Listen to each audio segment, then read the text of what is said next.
Hi guys, welcome back to Tech with Nuanga. In this video, I'm going to talk about what are the basic interpretations of artificial intelligence and machine learning. What are the most famous topics of today? Have you ever thought how these things work? How your phone recognizes your face? How your social media, Facebook, Instagram or other things suggest some ads for you? Those are very simple scenarios for artificial intelligence and machine learning. Let's talk about what are artificial intelligence and machine learning. Artificial intelligence is the ability of a computer or machine to think or act like a human. Machine learning is a major part of artificial intelligence.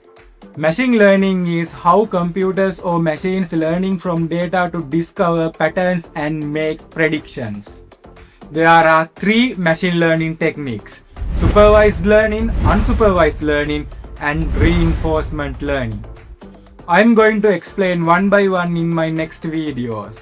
Stay tuned with me, subscribe my YouTube channel, follow my TikTok, Instagram and Facebook page, and don't forget to like, share and comment your ideas. Bye.